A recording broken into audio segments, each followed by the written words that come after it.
And the three main things that were loud for me for this season, particularly that I want to share with you all, is really bringing that conversation that Kira brought forward from summer about resonance into actionable step. This is the resonance season. This is the season to where the summer gave you an opportunity to be around all of the things. What are you now resonant to?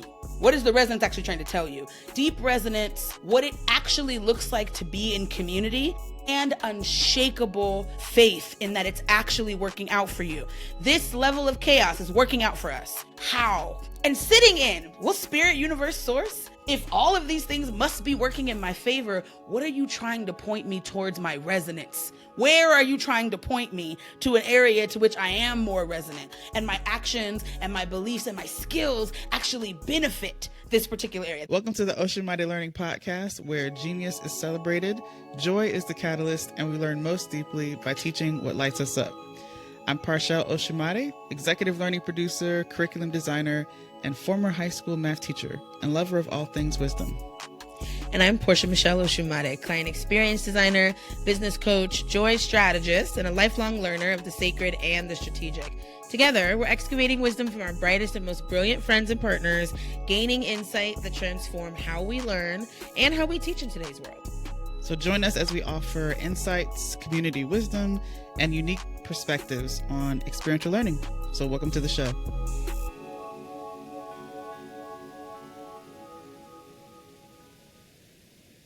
Hello, hello. Welcome to yet another State of the Season Osumare Learning podcast.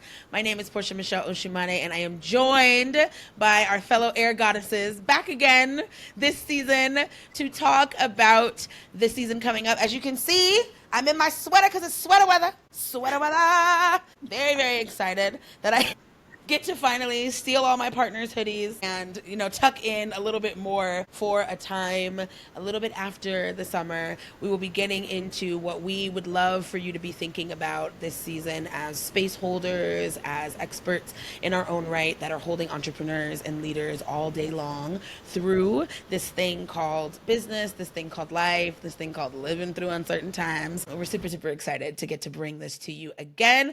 I'm going to have us all introduce ourselves like we did last time. In case you didn't hear our last State of the Season podcast, check out State of the Summer. It was epic.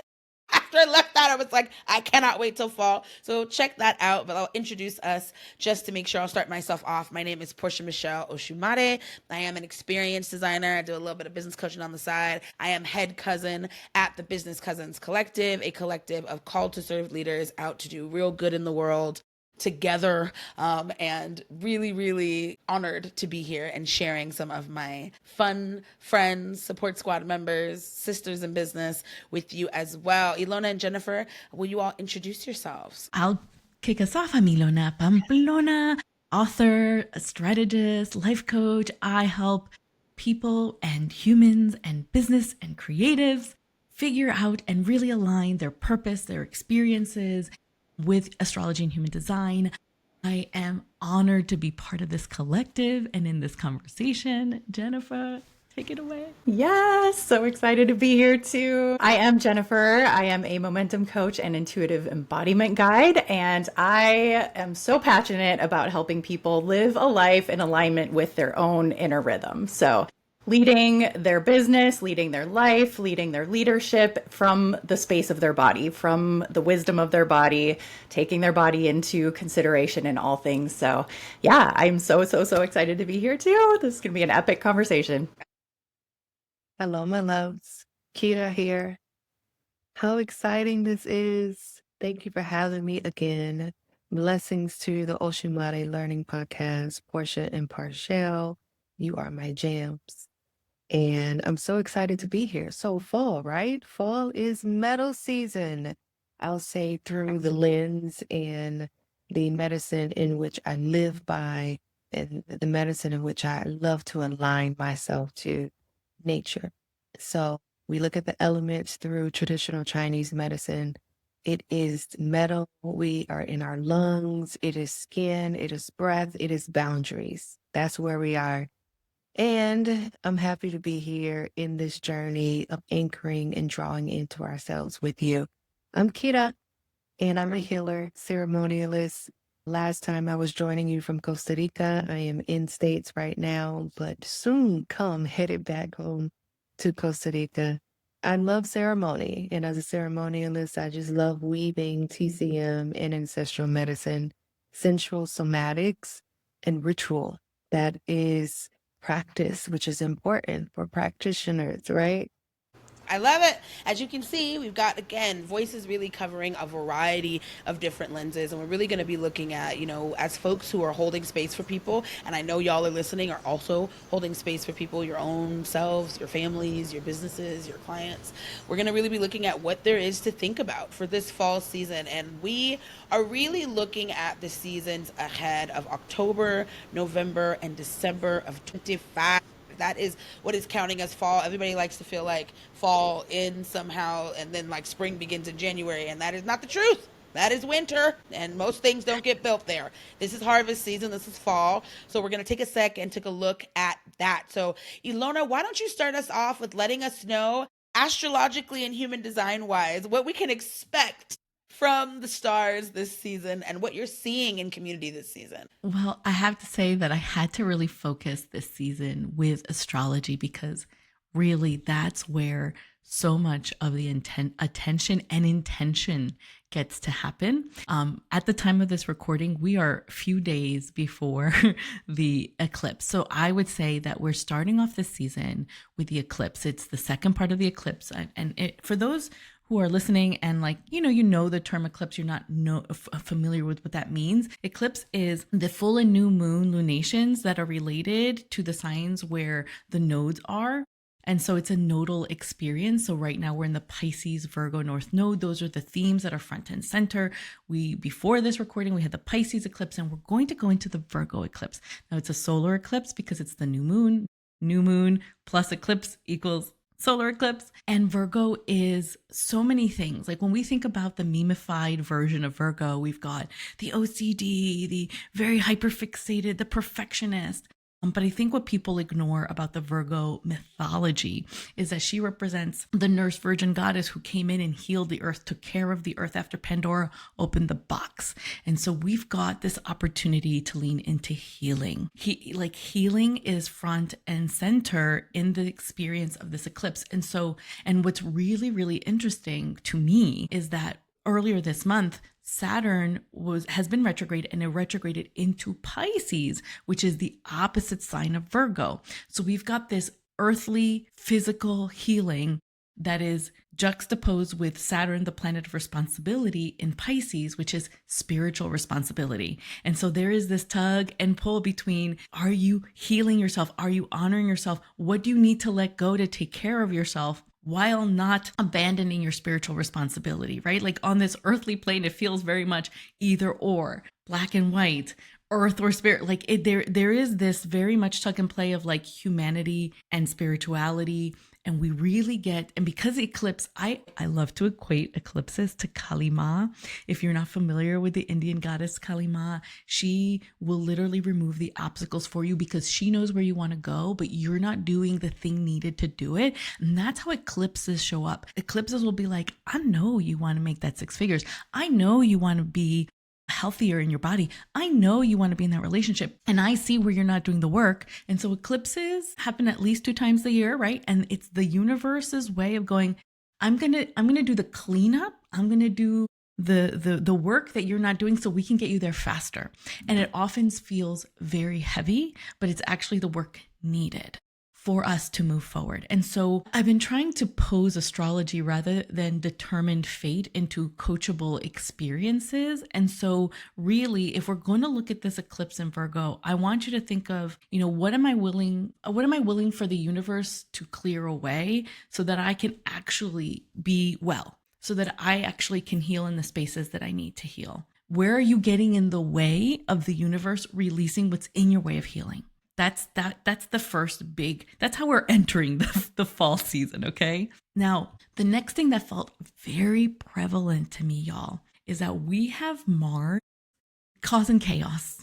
In fact, I don't want to say that because I don't want to speak that spell, but Mars is feisty this season. Mars is doing a couple of things specifically for transits where I'm like, woof, makes me a little cautious. So we've got Mars in Scorpio square Aquarius, Pluto and Aquarius on September 24th. We've got Mars in opposition to Uranus. So Mars in Sagittarius this time in opposition to Uranus in Gemini. We've got Mars square Saturn on December 8th and Mars square Neptune on December 14th. Mars is literally like, I am going to challenge your idea of the collective. I'm going to oppose what you say and what you think. I'm going to oppose or really challenge you to look at where you're not being responsible. And I'm also going to challenge you where you're being Delulu. Neptune is Delulu, right? And so they are in different signs and they are in different placements. But what I found really interesting is that the last time we had Mars square Pluto was on October 8th of 2023. I'm not going to state what happened around that, but I want us to think about this is very powerful energy. It's in different signs this time. This time it's Mars in Scorpio, like really this want for power and depth, squaring Pluto and Aquarius, like the power of the collective. So the way I would position this as a coaching question is like, am I pushing for this experience for myself? Or am I willing, or am I ignoring what the collective needs? Because Mars is an inner planet. It's a personal planet. Pluto is a collective planet. So where's your personal intensity and drive and motivation really like in friction with what we need in the collective? Then we have Mars in opposition to Uranus on November 4th. And this is interesting because now Mars is in Sagittarius, Uranus is in Gemini. So we've got the sage and the thinker in a position. So Mars is in Sagittarius is like this drive for certainty and our philosophy and our ideals and our gnosis in opposition to our unexpected thinking. And so in that season on around November 4th, I want you to ask yourself as a business owner, as a person, when your beliefs are being disrupted, how can you stay rooted in your truth? And when your truth is disrupted, are you open to actually hearing what it has to say?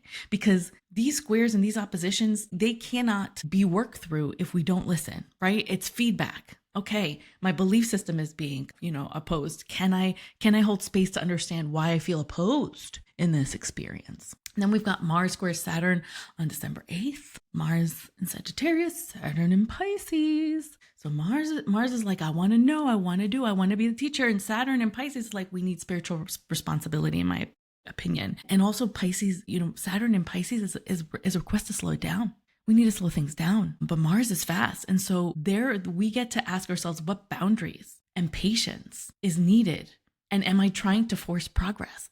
I think that this winter season this last quarter is very much about, can I trust myself in the slowdown? And the last part with Mars in Sagittarius square Neptune is, Neptune can make things very unclear, cloudy, right? Because it's the Lulu, it's like whatever I want. And so when our path feels unclear, do you have the faith and your intuition to move forward instead of feeling like you're moving blindly forward?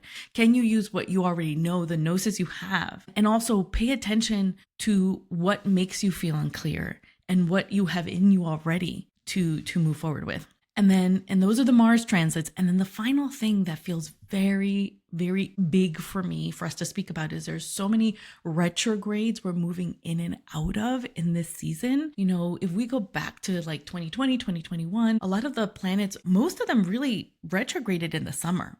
And so now we have this almost like fall winter season where it's like, oh, the retrogrades are here. So good thing is we have Pluto coming out of retrograde on October 14th. I want anyone who has felt hopeless in themselves to connect to the collective as of October 14th. Why? Because Pluto in Aquarius represents the power in the collective. So if you've been feeling like I'm doing this alone, nothing's going to work, the whole world is, screwed, I can't do, plug into community. Community is where transformation gets to start having momentum again as of October 14th. Saturn goes direct on November 28th. So I'm going to say something. We got a lot going to be in retrograde during the holiday season. So if I want to bring this into the conversation, because if you are a person who, has a very specific feeling and perspective of what the holiday means and how we convive with others in the holidays, it is a time of caution, really treading slowly, really honoring yourself. So Saturn goes direct right after Thanksgiving. Saturn is a planet of responsibility in the sign of Pisces, spiritual responsibility. If you are not prepared to have that difficult spiritual conversation in the family time, don't do it. Focus more on where can you be responsible with your beliefs about your faith. Do not try to impose it. Saturn does not want you to impose your spirituality. It wants you to be responsible. Then we've got Neptune going direct on December 10th. So thank goodness, right before Christmas. And so we'll feel spiritually clearer, right? So Neptune in Pisces, right? I think right now, most of this season, we're going to feel really confused about faith and spirituality, truly. And so I need everyone not to speak into things, but to reflect. That's what the retrograde is for. It is not for you to assert yourself in the confusion. This is a season to ask, what do I believe? What is my faith? What is Spirit saying to me? What does this really mean? That, or am I, like Neptune in Pisces, am I feeling a little cloudy about this? Am I confused? It's okay. Do not force yourself. I'm going to say it this season, do not force yourself. It is a reflection time. Then we've got Uranus goes retrograde from September 6th. So at the time of this recording, it already went in, but it goes, and it doesn't go direct until February. So what does this mean? There will be a lot of mental confusion until February 4th, y'all. So once again, I'm telling you, stop overthinking this. Stop thinking you can logic your way out by yourself on anything that you're going through in your business and life. Jupiter goes retrograde from November 11th to March 11th in Cancer. This is an emotional contraction. Emotions will be high. Our minds will be confused. Slow it down. Do not react. Mercury goes retrograde. Luckily, that's only a 3-week cycle, November 9th to the 29th. So once again, Thanksgiving. If you're listening to this in the United States, please do not engage in anything that alters your confusion of your mind or alters your emotions, because this is the energy that will be exalted in not a favorable way. And then we've got Chiron has been retrograde. That goes direct January 2nd. So you could see Christmas, a Thanksgiving season, for those of us who practice those traditional things, or how our calendar in the Western world kind of functions, they're going to be emotionally heightened, emotionally contracted, mentally confusing, spiritually confusing. This is a time to figure out how you feel and how you think. So when this moves direct later in the next season that we come back to, you feel clear and solid in your feelings and in your thinking. This season isn't about doing more. It's about composting what's done, what's already been done. And I believe protecting our breaths and pruning it with love and ritualizing the grief and reclaiming our yes. Honor the no, reclaim the yes. So if a container is needed, then yes, create the community, as Portia stated. Don't just dream about it. Don't just Pinterest board it. Really anchor down into practicing community. And I believe that's a part of what this season is for. So before I jump into my lens in my State of the Season mini sermon, I want to talk about these beautiful ladies that I am in cohort with. I'm going to go into my notes because Ilona had me on a journey in the stars. And I love your lens on the state of where we are through the lens of astrology. And Ilona, when you said, paraphrasing, the discernment, not an escape, the clarity through contraction, and really harvesting the lessons, not just the crux. This is landing. This is landing personally. It is landing communally. It is landing globally. But I see that astrology being more than just a map in the sky, but going back to its origin and how astrology led society, how cultures were designed and whole cities and communities, and thought leaders were codependent on placement and alignment of above and below what's around us. And so I believe leading with where you have guided us in the world of astrology, Alona, is so important in understanding what does fall mean and how the stars align in specifically the fall season and what that means and how nature understands what that means. So how then can we align with nature, but also the nature of our bodies, the nature of our minds, the nature of our spirits, along with what's happening around us. I love the TCM lens and ritual and how we walk the map out with our bodies on the ground. So we, of course, consult, we align, we are in resonance with what placements and what degrees and which planet is turned which way and how we get stuck in retrograde, but just awareness, just understanding the awareness of how important it is to walk out the awareness through the body. That's why we're here. To understand our placement in the earth, not just our placement in the stars. Thank you for that, Ilona.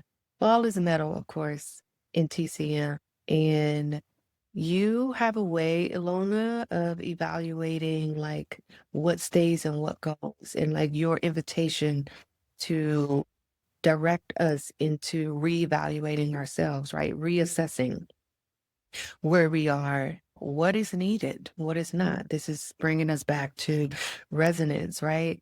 And it's literally the same translation through TCM, through the lungs of what is the breath do? How do we inhale and exhale? What are we drawing in?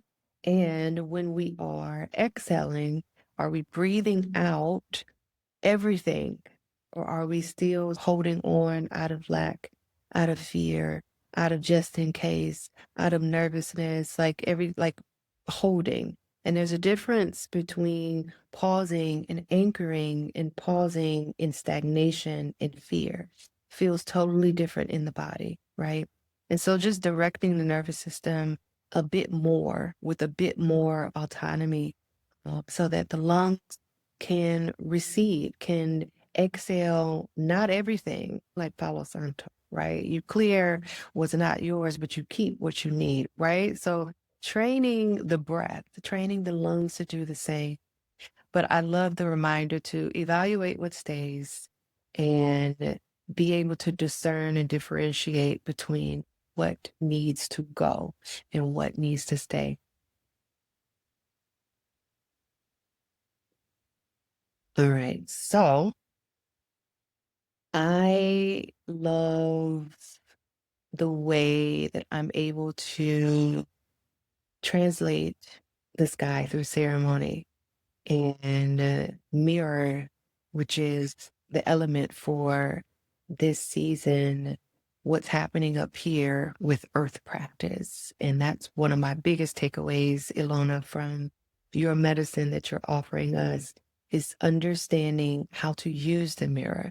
That's what metal does. It reflects back to us and then asks us to pause and rest in the reflection as it's happening. The audacity of you, metal. So, what does that practice look like? Being able to reflect and look into the mirror and assess the stars, but then put in practice that which we are in resonance with. It's Portia stated, it's not enough just to dream of community, but to actually practice, be in practice in community. You don't know what that feels like unless you have embodiment, which brings me to Jennifer. Jennifer, I'm coming.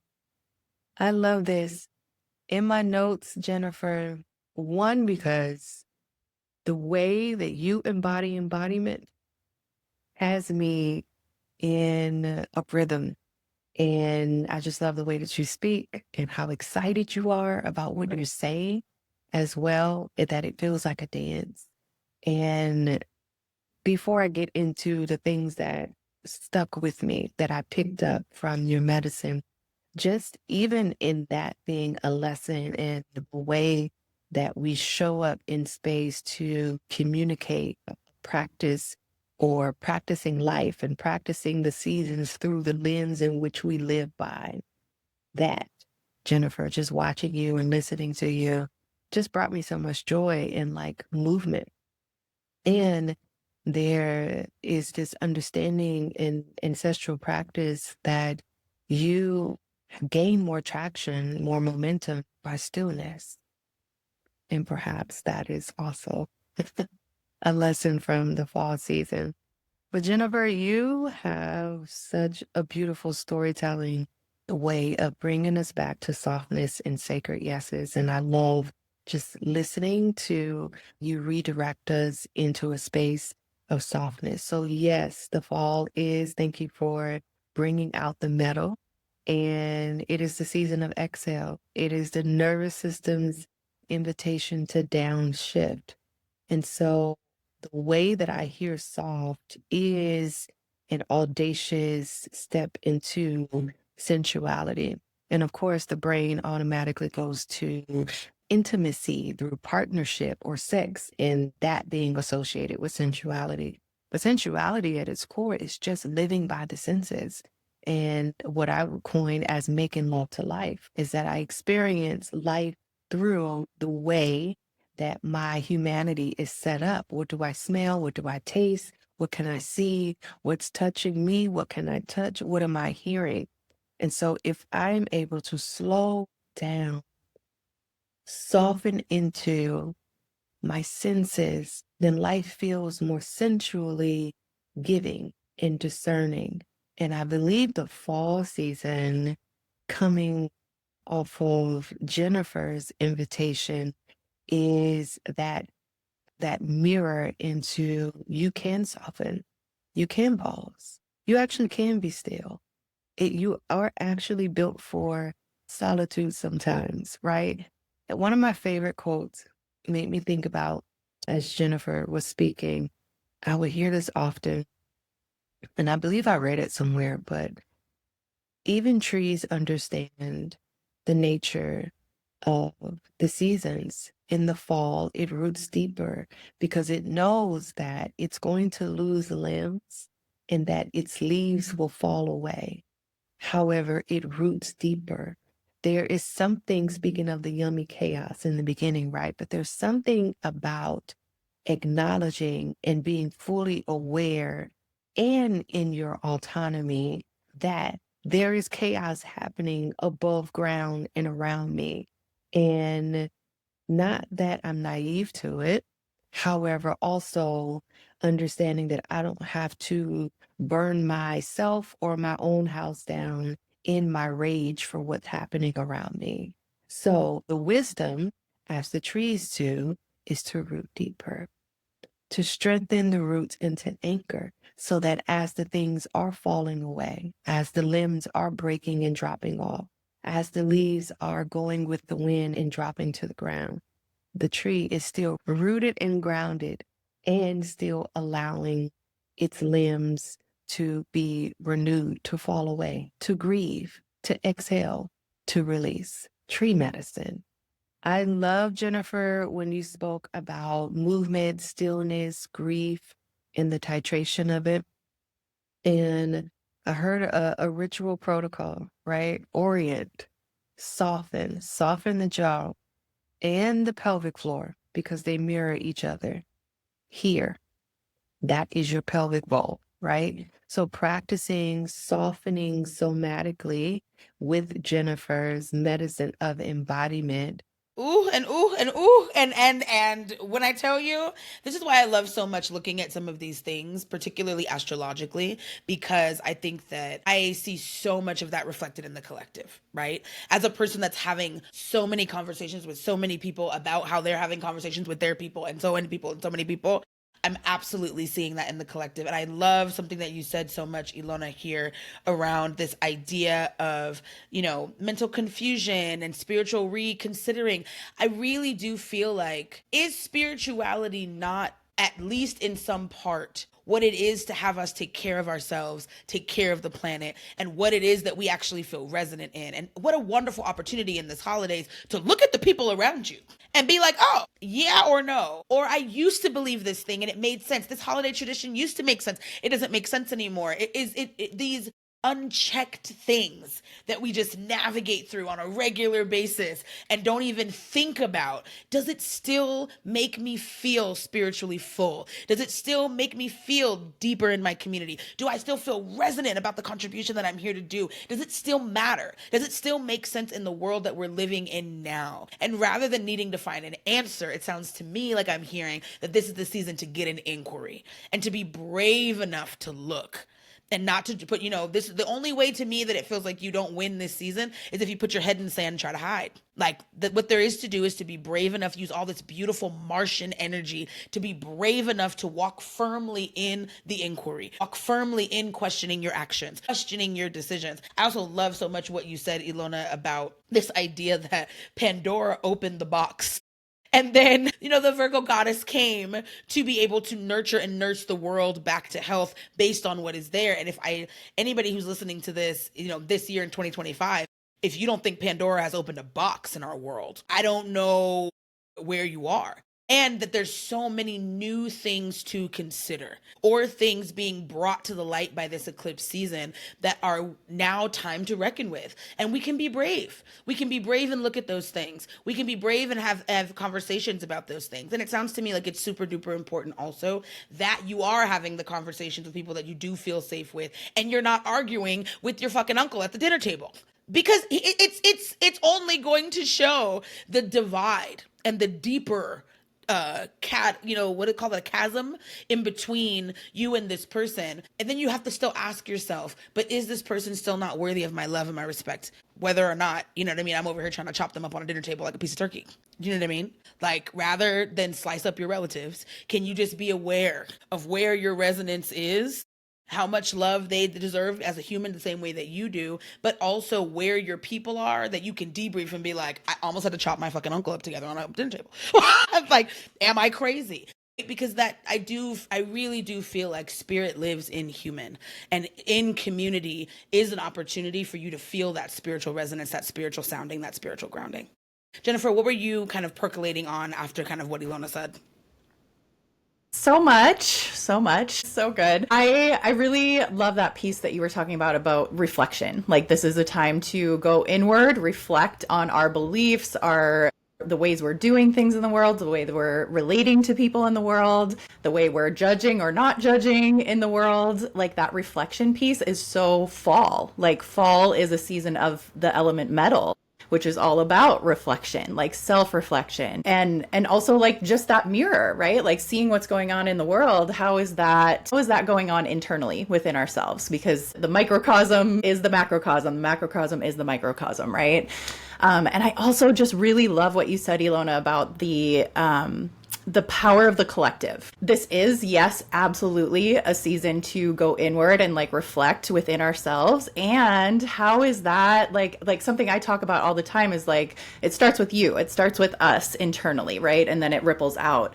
But sometimes we forget about that ripple out piece and we just stay internal. Like, okay, I'm in my own little bubble, my own little world. Everything's easy when we're in our own world, our own bubble. Like, when we actually go out in the world and let that ripple out and like test that with people, be in relationship, be in conversation, like how can those inquiries, the things that we're coming, are coming to light for us within us, how can we bring that out into the collective? That's, I think, is so important in this time, in this season as well. I also love what you said about oh my gosh, there were so many things. Like, we don't get together and like talk about what we're going to talk about before we get on this podcast. And there is so much resonance here about what I'm bringing in my conversation and what you were talking about, Ilona, and just that healing and that spiritual responsibility. Like, that piece, I love that you named that term, spiritual responsibility. That feels so like something that we can anchor into in this Virgo season. As we're recording this, we're in Virgo season. Just that bringing in that collective healing, that earth healing, that humanity healing, that spiritual responsibility. Like, at the end of the day, what is the core of spiritual responsibility is love, right? That's at the core of everything. So how are we allowing that to exhale out of us in this season of softening, in this season of going inward? Can we exhale love out into the world? Can that be maybe your one piece of spiritual responsibility to bring to the collective?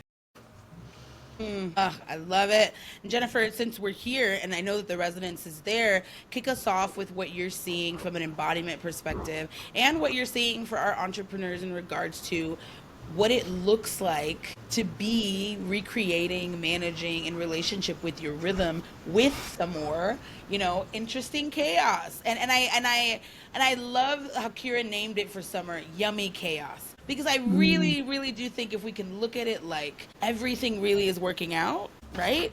And that this chaos in and of itself also is not wasted, what's available? So let us know what you're seeing for this season. Yeah. Yes, I love that. I love that term. That Kira-ism of yummy chaos. So there's three things that came through for me as I was just reflecting on fall and what we can look at this season. The first thing is softening. Like that's a conversation I've been having in my groups and memberships and with clients and stuff is around softening. I feel like fall is such a season of softening. It's that that pause. It's that like kind of coming into the stillness of winter. We're not quite there yet, but it's like that we got to soften from summer. We're in summer. We're in that like fiery energy. We're out doing all the things, going to all the places, like having all the, peopling a lot, doing a lot. It's a lot of that, like that doing energy. And how can we now in fall kind of be that like softening into the next season? And there's so much that we can gain from tuning into softening and what that means for us within, the first thing we think about is like our body. How can we soften in our body? Where are we clenching? Where are we like, have tension? Like how can we take care of our physical in that Virgo energy, right? Taking care of the physical, like how can we soften in our body? How can we take care of our vessel, this thing that we live in, this vessel that we are with from the moment we breathe, take our first breath till the moment we take our last breath. How are we caring for that? And then I love what you were bringing to Ilona around that mental just confusion and like we're in our head and it's not real clear and it's fuzzy. Like how can you soften the mind? How can you soften that mental energy and not be so much in the like, I got to figure this out. I got to think this through. Can we soften into our body, soften out of our mind into our body, go within, go inward, that reflection, right? Of like seeing what's going on in here and what that can bring, to fruition for us. What wisdom is in there. Like there's so much wisdom that we completely cut ourselves off to because we are living so much up here in that mental energy. So how can we soften that mind and soften in our relationships, soften in communication? As we know, it's a very volatile, communicative time out there in the world and on the interwebs and stuff. How can we soften in that communication? How can we just take a breath before we speak?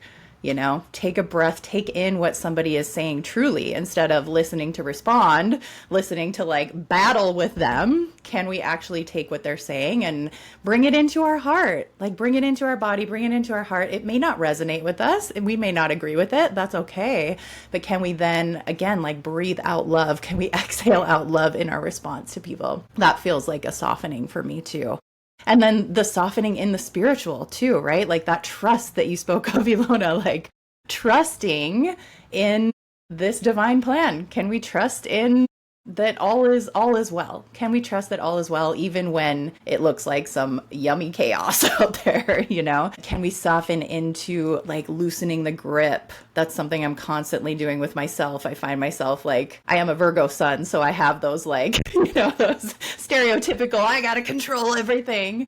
Can I like loosen one finger and then another finger? Can I just loosen the grip on control? Can I soften that need to control everything and soften into that spiritual trust that it's all well, it's all working out? And then the second concept that really dropped through for me in fall that I think would be so beautiful for us all to lean into is simplicity. Like right along with what you were saying, Ilona, of the Kali Ma energy of like, she is burning away everything that is getting in the way of us doing what we say we want. That simplicity, it comes down to simplicity, right? Like we burn out instead of having 1,000 things that we think we need to do in order to get the goal, to create the success, to create whatever we want. Can we pick literally one thing? As I was thinking about this morning, I'm like, can we pick 1 to 3 things? And I'm like, nope. Can we just pick one freaking thing? And y'all, like if we picked one thing to focus on every season, that's 4 major changes that we make in a year. And when I was looking at we look at, like in the West here, like New Year's resolution, well, maybe it's the whole world, like the New Year's resolutions, right? Everybody's obsessed with New Year's resolutions, got to like overhaul my whole life and like everything's gonna be different, like new year, new me, all of that. And I was looking at the statistics. There are 9% of people that actually follow through on their New Year's resolutions. That 91% of people do not follow through. And it's because of that. We try and change everything all at once. So bringing in that simplicity in the fall, like start in the fall and bring that into every season throughout the year, right? Like what is one thing that you can focus on and become so good at? Integrate, like truly embody that one thing, instead of trying to change like 2, 3, 5, 10, 20 things in our life. So bringing in that simplicity, energy, and truly bringing that into the body. The third thing is integration. Like integration, this is a season of integration. I think when you look at the beginning of the year and all of the new goals in the spring, and then, summer, we're out and we're just being very social and like there's a lot of action energy. Can we now, it doesn't feel very integrative. Like, I don't think we think about that as much in those seasons.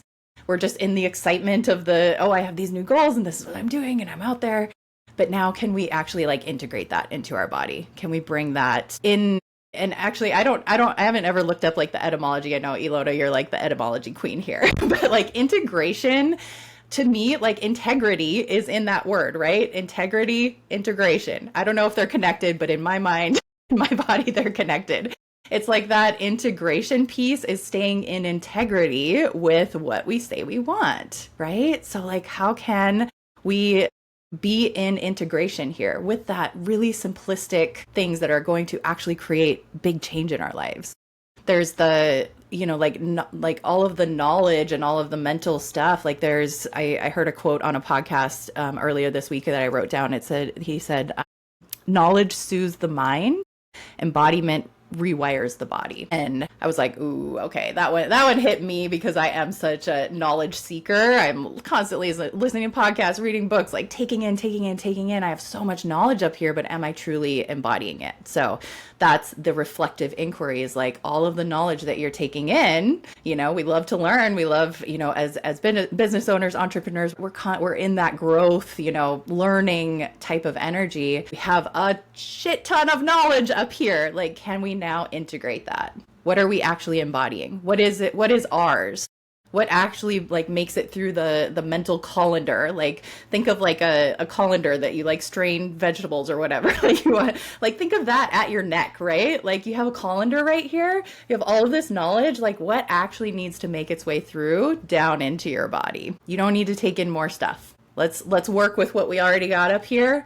Let's let it make its way through the colander down into our body and actually bring that home, bring that grounded into ourselves, into our bodies, into our life. And then from there, can we ripple that out into the collective? So that's what's coming through for me for fall. Jennifer, I'm coming. I love this. In my notes, Jennifer, one, because the way that you embody embodiment has me in a rhythm. And I just love the way that you speak and how excited you are about what you're saying as well, and that it feels like a dance. And before I get into the things that stuck with me, that I picked up from your medicine, just even in that being a lesson in the way that we show up in space to communicate, practice, or practicing life and practicing the seasons through the lens in which we live by. That, Jennifer, just watching you and listening to you just brought me so much joy and like movement. And there is this understanding in ancestral practice that you gain more traction, more momentum by stillness. And perhaps that is also a lesson from the fall season. But Jennifer, you have such a beautiful storytelling way of bringing us back to softness and sacred yeses. And I love just listening to you redirect us into a space of softness. So, yes, the fall is, thank you for bringing out the metal. And it is the season of exhale. It is the nervous system's invitation to downshift. And so the way that I hear soft is an audacious step into sensuality. And of course, the brain automatically goes to intimacy through partnership or sex, and that being associated with sensuality. But sensuality at its core is just living by the senses. And what I would coin as making love to life is that I experience life through the way that my humanity is set up. What do I smell? What do I taste? What can I see? What's touching me? What can I touch? What am I hearing? And so if I'm able to slow down, soften into my senses, then life feels more sensually giving and discerning. And I believe the fall season, coming off of Jennifer's invitation, is that mirror into you can soften, you can pause, you actually can be still. You are actually built for solitude sometimes, right?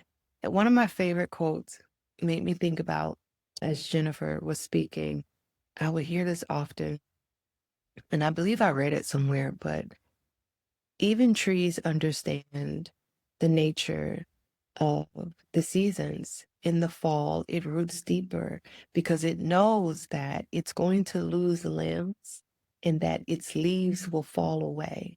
However, it roots deeper. There is something, speaking of the yummy chaos in the beginning, right? But there's something about acknowledging and being fully aware and in your autonomy that there is chaos happening above ground and around me. And not that I'm naive to it. However, also understanding that I don't have to burn myself or my own house down in my rage for what's happening around me. So the wisdom, as the trees do, is to root deeper, to strengthen the roots and to anchor so that as the things are falling away, as the limbs are breaking and dropping off, as the leaves are going with the wind and dropping to the ground, the tree is still rooted and grounded and still allowing its limbs to be renewed, to fall away, to grieve, to exhale, to release. Tree medicine. I love, Jennifer, when you spoke about movement, stillness, grief, and the titration of it. And I heard a ritual protocol, right? Orient, soften the jaw and the pelvic floor because they mirror each other. Here, that is your pelvic bowl, right? So practicing softening somatically with Jennifer's medicine of embodiment. I'm excited to jump into resonance in my lens for this season. And I get asked this question a lot is how do I identify with resonance? I can give you a definition, or it's easy for us to be able to watch the resonance of others, but like the practice in why am I resonant to this? How am I resonance to this? Not just what, but the why and the how is also important. It starts with embodiment. It's somatic. And I love, Jennifer, how it felt like you're taking us through a ritual protocol of orienting ourselves, awareness, softening ourselves, jaw, pelvic floor, lengthening out the breath, and then letting the micro movements find you. Because the body also wants ceremony at the speed of trust. As I say, life is ceremony. Everything is a ceremony, right? Your reminder, though, Jennifer, I believe helps people understand that the muscles, the tissues, the bones, the very vessels of who we are is also an altar. And it is also a place where prayer is just as practical as posture and pacing. And Jennifer, I love you for that, for keeping us deep into embodiment. Portia. Love it. I love it. I love it. I love it. I love it. I love it. Ilona, I don't know if you looked up the etymology. You want to kick us off with first reflections? The Osumare Learning Podcast is brought to you by two sponsors that are near and dear to our hearts. Because we built them. First up, Business Cousins. Business Cousins is a collective of call to serve leaders who are building businesses that create impact that actually matters. We're about doing real good in the world, giving people the results they paid for, and having a damn good time doing it. If you're into running a business that you actually love, hanging out with smart and soulful folks while you do it, and being supported every step of the way, this may be the room for you. We host gatherings, workshops, and offer ongoing business development support that's as human as it is helpful. If you're interested, apply today at thebusinesscousin.com. Check us out at www.thebusinesscousin.com. And then there's the Author's Leverage. That's our studio for turning your body of work into powerful learning tools. Whether it's digital workbooks, private podcasts, or binge-worthy education content that helps you scale your impact without burning out, we specialize in transforming complex ideas into accessible, engaging learning experiences that your audience will actually use and implement. Our team of expert creators, instructional designers, and production specialists ensure that your wisdom reaches more people in the ways that truly resonate. If you're an expert, author, thought leader, sitting on brilliance, let us help you package it. Learn more at theauthorsleverage.com. That is theauthorsleverage.com.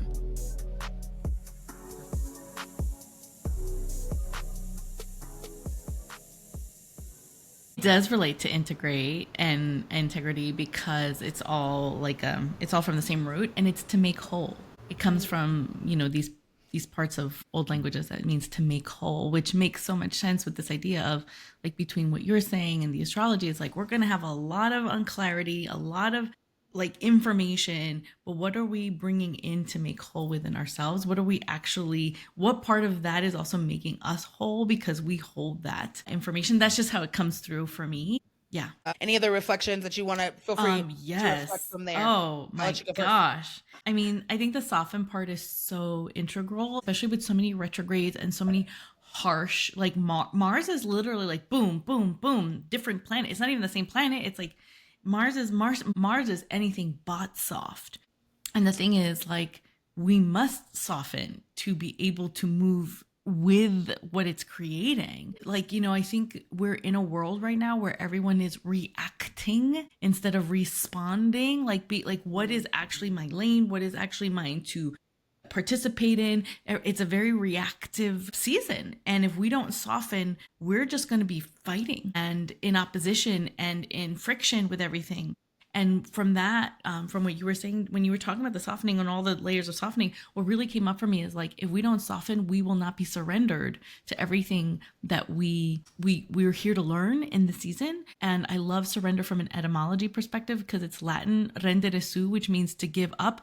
But the purpose of it's not give up like white flag, I'm done, I lost. It's more give up to be restored. Like we cannot be restored if we do not go, this isn't mine. Here, universe, God, source, whatever you call it, take this because I'm giving it up to you because this isn't mine.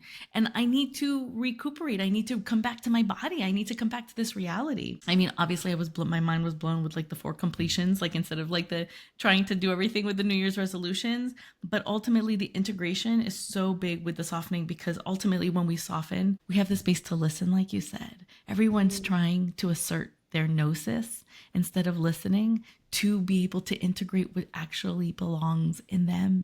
And so we can't integrate if we don't soften enough to listen in this season. And I think that is such an important thing for us to lead within the season. So thank you for that reflection.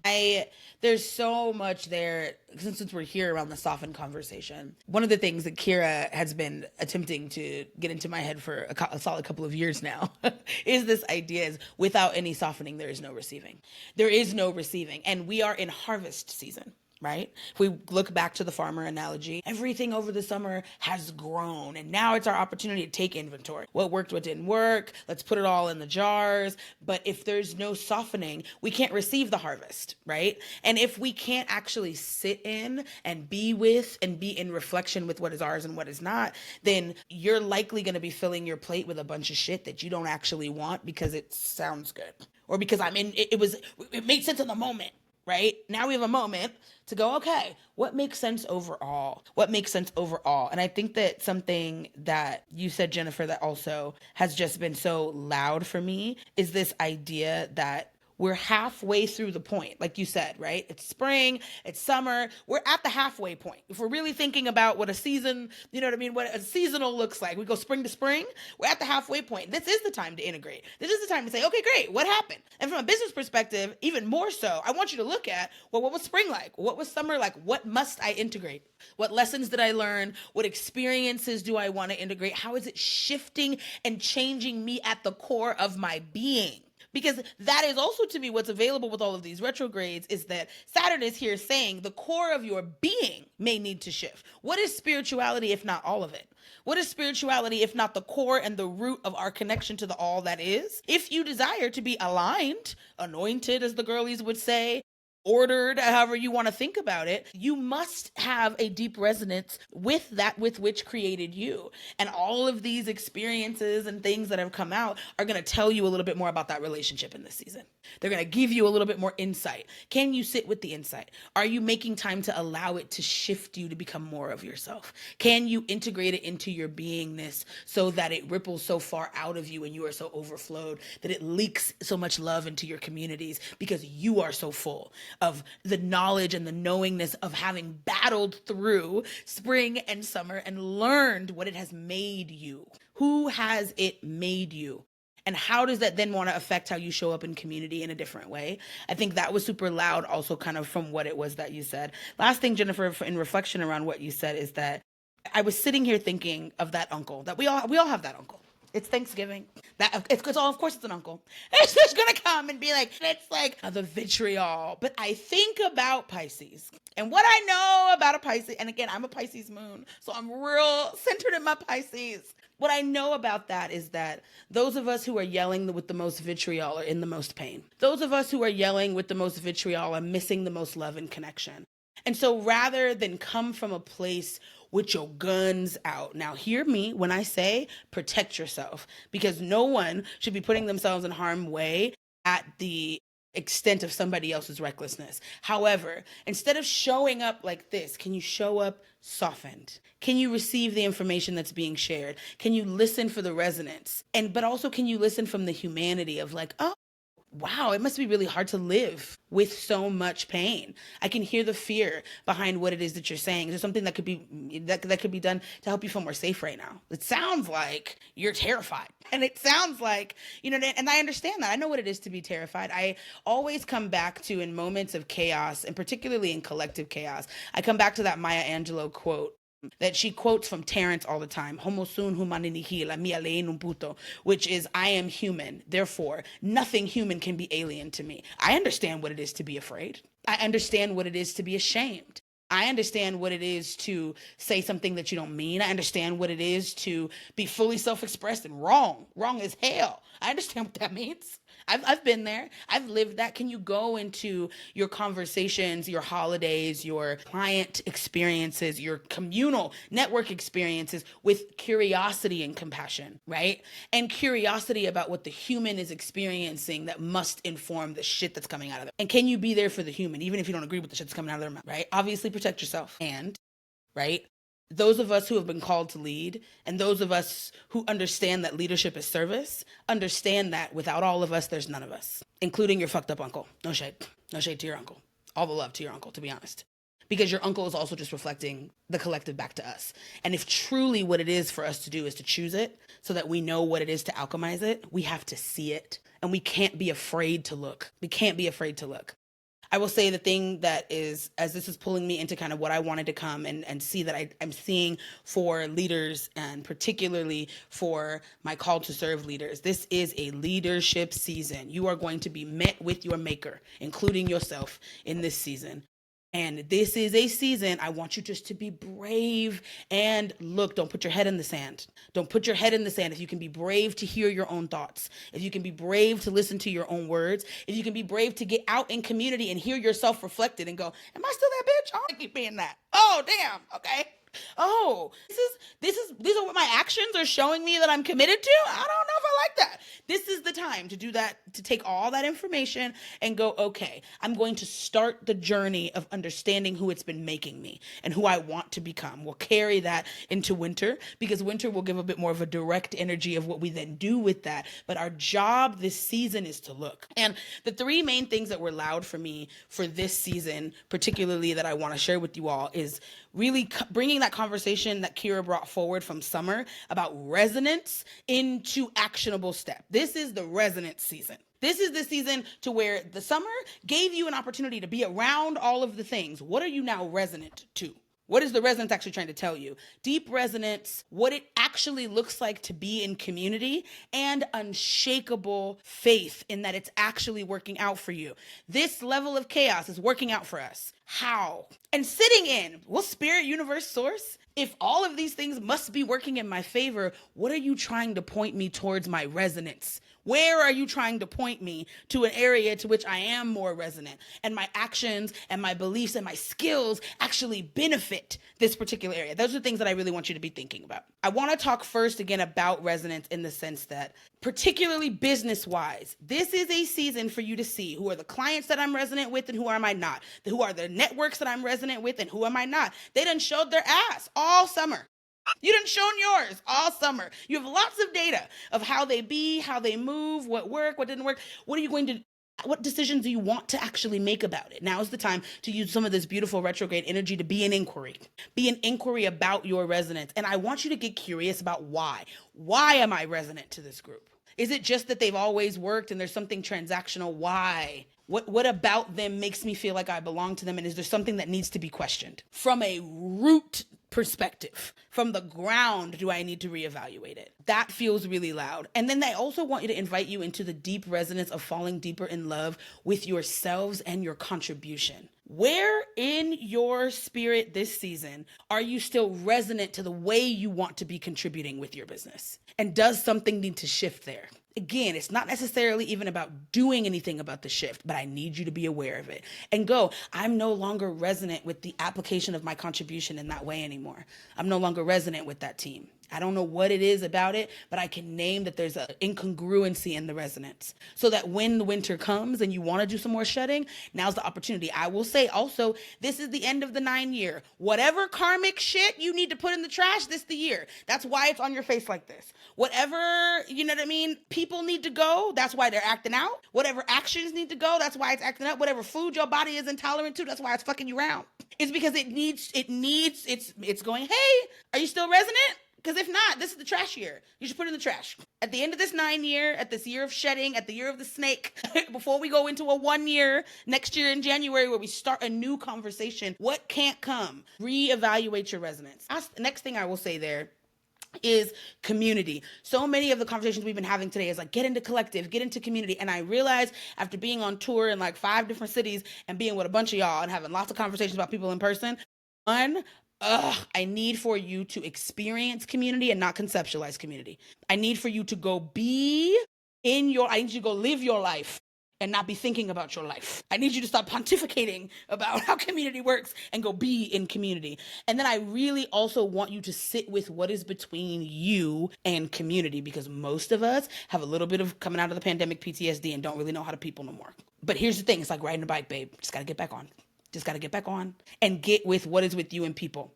I'm hearing a lot of people be like, oh, I'm not really a people person. I'm not really a people person. I'm like, is it that you're not a people person, or you're around the wrong people? Is it that you no longer know how to be in spaces, or are the spaces that you are in now so loud that they are not resonant with the person that you are now, rather than the person that you were, right? This is an opportunity for you to reevaluate. Right? And a real good opportunity there. And again, I really also want you to use this season to skip the pond if that's what you need to do. All summer long, you done been in a bunch of experiences, you done been in a bunch of things, you thought some things. Okay, great. Allow this, particularly now that we're in eclipse season, like what I love so much about eclipse season is the fastness of the change. You could just close the door. You could just close the door and never open it again. And be like, I'm just done with this. You can declare that. You can declare yourself done. You can declare yourself that the pond is skipped. You can declare yourself that your resonance has changed. And you can ask Source, Universe, Spirit to shift you into a place that is of deeper resonance. That's the last thing I will say about this season that was loud for me is have unshakable, unwavering faith. Saturn in Pisces is asking you to reevaluate what you actually believe is possible. If you are not resonant with 5, 10, 15 things in your business, ask the energy that created you what resonance will look like and have unshakable faith that it will be delivered. If you are in a place of upending chaos and you're unsure how to even find your feet, ask the energy that created you to show you a clarity of path and keep your trust in the fact that it is working out. For most of us, we've been doing some bullshit. Most of us have a corner of bullshit. It's like that drawer in your house that you just never fucking go through. And it's got like seasoning packets and randomly an extra key. Mine has like random menus that end up on my door, but then also has like cat food for grits. A lot of us have a version of that in our life and in our business. That is, we're just tolerating, and we've been tolerating it so long, we don't even think about that drawer until I go to look for something. This season is asking you at the end of this last year, the culmination of all of this shedding, from spring to summer, coming into fall, from the beginning of January of 2024, all the way to the December of 2025. Now I need you to empty the drawer. This is the bravery season, and have unshakable faith that when you empty the drawer, more will come. The right things will come. The resonant things will come. But if you are holding on like hell to the shit that's not resonant, there is no space. Like Jennifer said, if your grip is like this, I can't receive anything else. Gotta loosen the grip and gotta be honest with ourselves, be brave and believe that it is happening. I think that that's been what's so interesting is the hopelessness is what the things that are put out in the world that are not creating love and joy and connection want you to be hopeless, want you to feel like you have no power, want you to feel powerless. But the truth is, the real power of God, energy source, exists in you and in people. And so if you can get yourself in resonance and you can get around a group of resonant people, the entire world actually does shift, because that is actually the truth. That is actually the truth. And if you really want the truth of what your resonance looks like, look at the people that you're spending most of your time with. And that will show you where or where not you are resonant with the spirituality, with, let me say, the spiritual truth that it is all working out. And I need us to have a greater level of faith. Because at the end of the day, I want to bring you as this conversation. I see the news. I watch social media. I'm actively participating in lots of conversations about lots of things in the world. However, I sit in front of actual motherfuckers every day and look in their face and hear them talk about themselves and their life and what's moving and what's happening in their families and what's happening in their business. And we are winning. People are doing brave things that they have never done before. Communities are seeing the reality of like, oh my God, this is what's going on in my community. Here's how I can help. People are picking up things they never picked up before.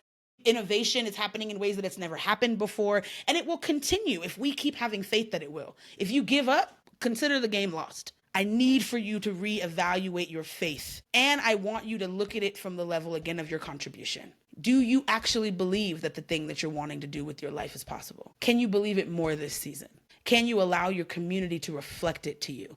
And if you're in the wrong community for that, can you skip a pond and get in the right community for that conversation? Those are the things I think that are very, very loud for me. Let's see if there's anything else I wanted to say about that. Last thing I will say, just in rounding it, consider your vibrational alignment with that. Right? So we talk about find your resonance, be in the communities that are resonant, and see, right, with adjustment. Right? This may be a community that's not as resonant. This maybe is where I do more serving, but I got to make sure that I'm filling my cup in another community that I'm getting that resonance. See what's so between you and community. If there's something that needs to heal about you and peopling, this is the season to heal it, and have unshakable faith in knowing that it is going to happen for you. But I also want you to walk that talk. When we are getting that place, be the vibrational alignment you're calling in. It will help with the resonance. And make time to be with the people from a relational standpoint, not a transactional standpoint. This is for my business people. I keep saying build community, and most of y'all here build community of my customers. That's not what I said. I said build community. I need you to be building community of the people who you want to be customers. I need you to be building people of the community that help those people. I need you to build community of the people who are just as committed to those people as you are, because that is what the new ecosystem is asking us to do. It's asking us to do that. And that's why it feels so different, because we've been in transactional individualism. And it is asking us, what does it actually look like to serve the collective and myself as a part of the collective? Rather than, what does it look like to serve myself? And if I have a little bit left over, I guess they could get it. Very different vibrational resonance. One, full of abundance that never runs out. The other, a scarcity model that allows the privileged to be the privileged and no one else to be the privileged. That's why it's gotta die. This doesn't work. Okay, those are my last things to say. Open for reflections. Yeah, sure. I'll go for it. I know we both have so much to say. So much magic. So much magic. Goodness. I love this conversation around the resonance. Like, what comes up for me around the resonance is also the body, right? Like, that's where we find the resonance, is like tapping into our body, feeling, knowing what that yes feels like in our body, knowing what that no feels like in our body, and like moving from that place. And also that piece you said, that little one-liner about like, what are you tolerating? What are you allowing yourself to tolerate? And this requires you being super, super honest with yourself and with your own body. Because usually the things that we're tolerating obviously are things that we are resisting letting go of, right? So I think that little piece like screamed so loud for me, because I think there's a lot of things that we're tolerating within ourselves, within others, within the collective, that gets to be shut. We get to slam the door on in this 9 year, right? And if we aren't like super honest about what we're tolerating, what we are not in resonance with, like that's going to bleed into this new 1 year. We're going to have that like convoluted energy. Yeah, I thought that spoke so loud to me. And then I love community, the community piece, everything you were saying about that. And another piece that came up for me too is like, yes, there are a lot of people that are in fear around being in community again, or just feel uncomfortable, or they're like, oh, I don't know how to talk to people anymore. Like you said, like that pandemic PTSD is a real thing. And so how can we, first of all, like support ourselves in that reemergence into community? Like, how are we caring for our nervous system? How are we caring for our body? How are we caring for ourselves before we put ourselves in a situation that requires us to be brave, you know? Like that conversation around being brave, we gotta take care of ourselves in order to be brave. Otherwise, you know, shit's gonna break. And another thing that came through for me as you were talking about community is, how can we be in community? How can we reemerge in community in a new way? Like, this is our opportunity to like do things differently. It's like a reset, you know, like that time period where we weren't in community, couldn't be in community, whatever it is, like it was like a reset button for us. Like, how do we want to actually reemerge into community and not just be in that habitual, like, oh, I'm always like this when I'm at a network meeting, and I'm always like this when I'm in this situation. How can we maybe bring through more of our authenticity, like more of those real conversations, more of our heart, like less performing is what was coming up for me as you were talking. Like, how can we drop that like performance energy of like, we got to show up a certain way and be a certain thing and put on a certain mask? Can we drop those masks and like be in community in a different way? And what could that look like? So, yeah. Ooh, and I love so much about what you said there of the mask drop, because it's also part of the reason why your resonance is struggling, is because you being somebody that you're not. And the places are oriented to the person that you're performing, not the person that you are. That in and of itself is why they're not working. In and of itself makes everything harder.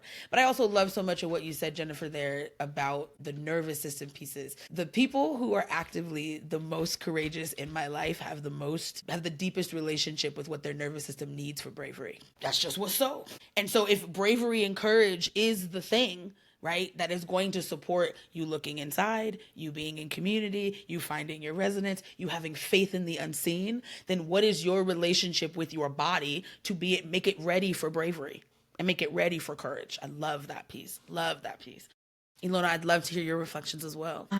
My brain works in a way where like I structure things, and I'm like, everything we just talked about like almost created like a true plan forward, especially from the resonance to action, because I think that's what's in the gap right now. I think everyone is mentally resonating deeply, and that's where the reaction happens. And so I feel like if we were to, there's actually like a scientific trend theoretical model of behavior change. So like really what resonance to action can actually help us understand actual behavior change, right? Like there are going to be experiences that are actually going to wake us up, which is the contemplation stage. Oh my God, something's wrong here. And for us to move from contemplation into action there's a middle step of preparation, right? So everything that's happening this season is going to be an emotional intelligence test, a spiritual intelligence test. It is really no longer, I don't think we're in an intelligence test for most of us who are here, because we've been thinking, like Jennifer said, like we have been thinking, right? So now we're actually bringing in the emotion, the spirit, and needing to connect with our body so that we can do what? We can actually surrender, soften, to actually understand what steps we need to take instead of thinking this more, right? And then so really awareness is the only thing that gets us out of our mind and into preparation and action in the trans-theoretical model behavior change.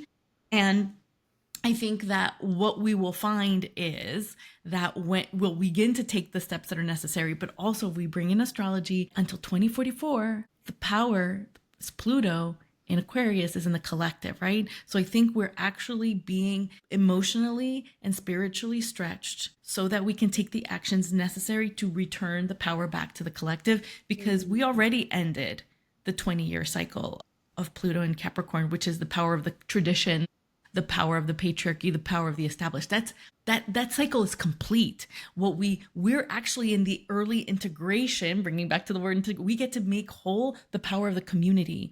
And that's why these emotional, spiritual experiences are pushing us beyond the intellectual, because we've already done that, okay? A lot of us here have already done the intellectual part. It's time to get your spirit and your emotions regulated with your body so that every single piece, mind, body, spirit, emotion, is ready to put the power back in the collective. That was my summary of it all. Because it's time to be back in action. And life is a team sport. And we've already overthought. We've already been isolated to overthink. That was that cycle. It's complete. The magic there. I literally wrote that whole, we get to make whole the power of community.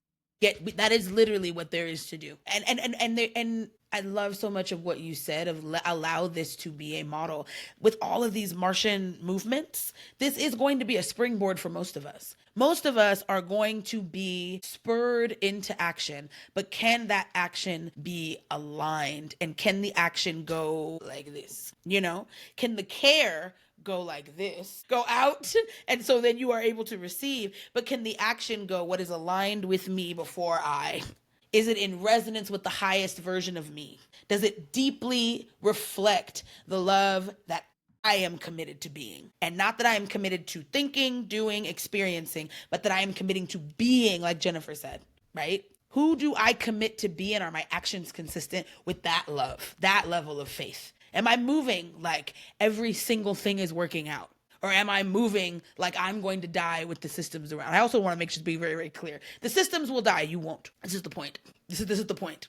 If you could orient yourself that you're supposed to live through the system's dying, what's possible then? Look, and I think that is what's loud. So as we're landing the plane, I hope that you all have found something or heard something here that feels deeply resonant for you. I wanted to go around real quick. Last kind of statement. If there's one statement that you want to leave people with as they walk out of this video, as they walk out of this podcast, as they're taking on their own journey of this fall, I'd love to know from both of you all what that statement would be, and then I'll finish it up with mine, and we will leave the people to take in this good soul food. Ilona, I feel like you got to start us off because you started us off. I will start us off by saying, I was thinking, I'm like, what? I feel like at the end of the day, I think it's have faith, and the power's in the people, in your people. Find your people and have faith. I think actually, to keep on going, I think you'll find your faith when you plug into the people that are aligned with you. If you have lost hope, find your people and you'll find your faith again. Nailed. 1000% felt that in my soul. And everyone finding their group, their people, like that's how the ripple, that's the ripple. The world literally changes then. So good, Ilona. I love that. I think what's really coming through to complete here is really, really leaning into that softening this season. Like softening has just come through so loud for me for this season, and how can we soften in all of the areas that we talked about today, and how can we soften into letting go? Like we're in a season of fall, of letting go, of shedding. It's at the end of that completion year. Like what are we really, really, really deep in resonance with, and can we let the rest? Can we soften into letting go of the rest that we've been hanging on to so tightly? Can we soften into that so that we can come into this new year, this fresh beginning, this 1 year, and truly create magic, truly create change, truly create community and love? My love, what an honor. Oh, I may have to pick up my notebook for this because something very evident to me was a tangible practice I was able to catch. It's like real time, real life medicine, not just a concept. I believe at all of you, Jennifer, Ilona, Portia, even myself, there's a beautiful weaving of understanding and instruction through trusting ourselves and our own gifts and being able to share this through a lens of practice for practitioners. This platform is a learning platform that we are not just here to glean and consume, but have no application, no integration, practice. And here we are in fall. Portia, this is where I wanted to sit with something you said about structure and strategy. The idea of structure or a system or a strategy not being anti spiritual, but a tool to stabilize the spirit. It mirrors the way we design retreats, my partner and I, the way we consider the curation of portals, unapologetic about choosing fewer people and focusing on quality. So there are deeper offers, the way we align our practice and our lifestyle, even down to the way mother, my children, and myself to a seasonal rhythm. All of this is structure. All of this is strategy. All of this deepens the spiritual discipline and practice. And so I'm grateful, Portia, that you expanded that for this season. This point is something I am still in practice, and I want all practitioners to tell the truth. We lead in the practitioner life so that we can continue to practice. I believe our offerings are to deepen our practice, but I love this invitation, building these containers or your leaders, entrepreneurs, founders, CEOs treat their back end like a ritual kit. The altars are your offers, the tools are your systems, the incense is the messaging, the closing prayer is the offboarding, the invocation is the onboarding. Ceremony has strategy and structure. I'm grateful for that reflection, Portia. The session I felt called into your lens for this season is audacious take on business composting, right? Archiving what we no longer need to convert or repurposing what still is carrying nutrients for us. But then how can we take that and feed the next season's seeds? So that's how I am seeing and interpreting what you offered as a business compost. I just think that's genius and medicine that refines itself every season. So thank you. Portia, there's something else you mentioned about if this still even matters. A lot of us hear that, and if we're not hearing it, maybe it's a subconscious or something that we're noticing and maybe not able to put language to. But it's in the way people move, it's in the quality of how people are living and breathing. It's in the nature and constitution of how people are holding themselves. What's the posture of this season? It looks like chaos, but also those deciding, how do I still find the yumminess in this chaos? Is it still worth it? Is life still for the living? How do I find the courage to anchor into community? The fall gives you the wherewithal. It gives you a place to pause, to pivot, to reassess, and to come to terms with what you need to decide whose you are teaching, whose stuff it is that you are in resonance to. Whose stuff? Is it you? Is it yours? Do you want to keep it?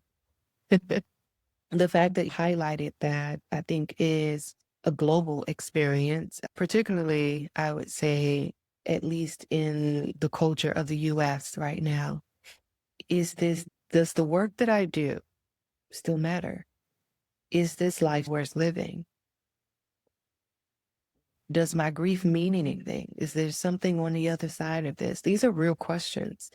And fall comes with such an audacious, oh, sovereign invitation as a reminder for us to sit with whether we're exhausting our edges, literally and figuratively, right? Jen will come in before the rest portal and stretch us out using our bodies to decipher meaning through our stretches and our asanas and our breath. And she will always say, really assess your own edge. But do you know how to go to your edge? Do you know your edge? Have you exhausted your yes? Have you really set in the energy of you fully saying no with your whole body? And so the invitation of not teetering, but like really just anchoring, just sit down in it and decide, allow yourself courage, which is why would we need to be brave if fear did not exist, but feel the fear and do it anyway. Anchor into your edge. Discover what that is, yours, not anyone else's, not in comparison and not in competition. Thank you, Portia, for that. I am now ready to move into so many invitations that I want to share, some very personal. This is how I live, teach, mother, and love through the lens of practice.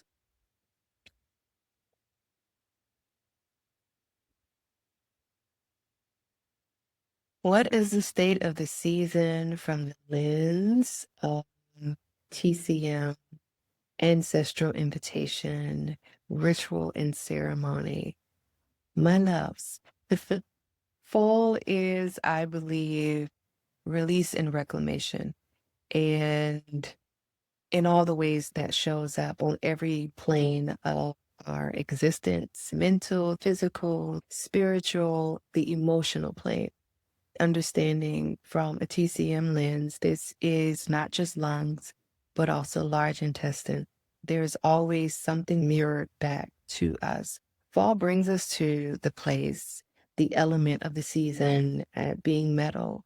And lung and large intestine is the axis in which we are unraveling and anchoring into for the fall. So this is where we receive what nourishes, we release what doesn't. This is where we protect what we call in clinic your wei qi, your defensive qi. So you're protecting, cleansing your shields, reassessing and looking at your auric field, where the holes and leaks are, and what's inside of you, what's a part of you, what patterns and habitual behavior are putting you into a cycle where your defenses are down because of you, not anything outside of you. This is the defensive chi. This is the season to protect and strengthen your defensive chi. And then you have practical things. I wanted this offering for the fall state of the season to go into more practicum, because that's what this season calls for. Post summer, where everybody outside and it's a lot of young energy and everything is like outward and up and skin is out. Then we come into late summer, start to sweat out the last of that heat before we drop into yin, into fall. We go inward, where we now are covering up our chest, where we are putting the humidifier in the air, where we are learning to moisten dryness, right? I love that. I love that. I think for me, again, going back to Maya Angelou quotes, right? Maya Angelou always talks about all of the different things that you may need, but courage being the strongest one because you need courage to do all the other ones. I think for me, the thing that you need more to do anything else for this season is make your faith unshakable. Go find your faith. Go find your faith in the fact that it is actually working out, and go find evidence so that you can strengthen the unshakableness of your faith. And I really do believe, like Ilona said, and like Jennifer's even bringing in, that it's in the people. Go look in the faces of people that inspire you to believe that anything is possible. Run, don't walk towards as many of them as possible until you remember that this actually is all working out. All right? I love y'all big. Love y'all so much. Thank you, Jennifer. Thank you, Ilona. Thank you for you all for listening. Thank you for being interested in this conversation. I hope that something that we said activated something in you. I hope that it's still spinning. I hope that when you're in the shower, you're like, oh, that thing that girl said is in my stuff. I hope you let it in. Be brave enough to let the stuff be in your stuff. Be brave enough to know that you can do it. Be brave enough to know that your contribution is so needed. Unlocking your resonance with who you are. Unlocking your ability to serve community and be served in the process. This is the work. This is the work of the season. And just you listening and being interested is you beginning to do the work. So don't try to convince yourself like you're not doing it. Just you being here is you doing it. If you made it this far, you took one step. Take some more steps this season. Be brave enough to do it. We love you. We love you. We love you. We love you. Have a wonderful rest of your fall and autumn, and we will see you again in winter. Thank you so much for taking the time to listen and consider what was shared today. Thanks to our guests for sharing. Thank you to Portia for holding us in this container. And thank you for listening. We hope that something that was shared today sparks a new idea, inspires a new action, or creates something that you're excited to share with your community. And thanks to Portia for leading this wonderful conversation and for bringing the vibe. Make sure to subscribe, share it with a friend, and hit us up on LinkedIn or Instagram. We want to hear what this sparks for you. So do us a favor, drop a review or leave a comment with what you thought. All right, then. We will see you next time on the Osumare Learning Podcast. I'm already looking forward to it. Me too.